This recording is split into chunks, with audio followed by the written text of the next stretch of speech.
Salut tout le monde! Cours très rapide aujourd'hui. Nous sommes le cours du 15 mai 2020. Si vous n'avez pas déjà fait le cours du 13 mai 2020, je vous conseille d'aller le regarder tout de suite parce que c'est comme une suite de ce cours-là en fait. Donc dans les derniers cours, je vous ai montré un peu comment faire de l'analyse littéraire. Je te rappelle que si jamais tu as de la difficulté, là, tu peux toujours m'appeler sur Teams ou m'écrire là, puis je vais pouvoir t'aider avec ça. On va pouvoir partager l'écran, puis je pourrais vous aider là, à faire le travail aussi. Aujourd'hui, c'est une suite de ça. Donc, je ne vous demande pas de relire un nouveau texte, en fait, vu que vous avez déjà lu Bossalo pour faire le travail précédent. Alors, quand vous avez accès là, au regard en ligne, alors c'est à la page 360. Donc, je vous demanderai vu que vous l'avez déjà lu, ben c'est pratique. J'ai trois questions, un peu d'analyse littéraire là, à vous poser par rapport à ça, qui sont moins longs que la dernière. La dernière, c'est vraiment une grosse question d'analyse littéraire, mais les trois que vous allez pouvoir retrouver dans Teams, ben c'est ça, je vais les regarder avec vous.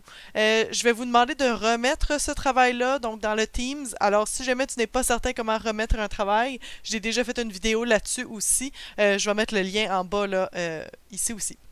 Alors, très simple, trois questions, fais répondre en dessous. Première question, quel est l'effet produit par le fait que Bossalo sache qu'il est un personnage de roman? Explique ta réponse en faisant des liens avec toi et avec le texte. Pourquoi je te demande de faire des liens avec toi? C'est parce que peut-être que l'effet que ça produit sur toi est différent selon le lecteur. Alors, je veux savoir, ben, c'est quoi cet effet-là?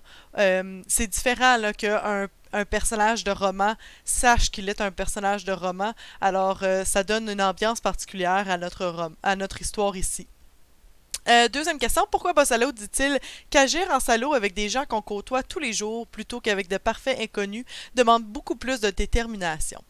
Explique ta réponse en faisant des liens avec toi et avec le texte. Alors, je te demande de retourner un peu là, dans ton contexte à toi, ton connu à toi. Euh, Selon toi, pourquoi est-ce qu'il dit ça? Alors, vous pouvez faire des liens avec le texte, évidemment, mais ça va vous prendre à vous aussi là, de relire cette citation-là, puis de vous poser la question à vous. Est-ce que c'est vrai? Est-ce que c'est pas vrai? Euh, Selon vous, que être un salaud là, avec des gens qu'on connaît, c'est pire, peut-être, qu'avec des parfaits inconnus. Donc, allez relire là, cet extrait-là dans l'histoire pour pouvoir refaire votre réponse. Puis finalement, dernière question, quel est le type de narrateur? Explique ta réponse avec une preuve provenant du texte. Tu peux utiliser tes notes sur l'univers narratif, voir les documents du 11 mai dans le Teams. Alors, si tu vas dans le Teams ici, dans Fichier, tu vas voir qu'au 11 mai, je vous avais donné les notes sur l'univers narratif. Et si tu vas dans les notes, tu vas voir qu'il y a la partie sur le type de narrateur. Alors, je te demande quel est le type de narrateur dans cette histoire-là et donne-moi un exemple là, qui provient du texte pour me le prouver. OK? Donc, c'est ça. Alors, trois questions très simples. Ça ne devrait pas vous prendre trop de temps à faire. Je vous demande encore une fois de me remettre ce travail-là. Je veux voir, puis je vais pouvoir vous donner des commentaires aussi par rapport à ça.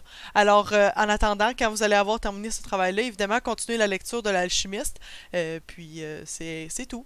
Alors, je vous souhaite une très bonne journée. Puis, si tu as des questions, n'hésite pas. Bye!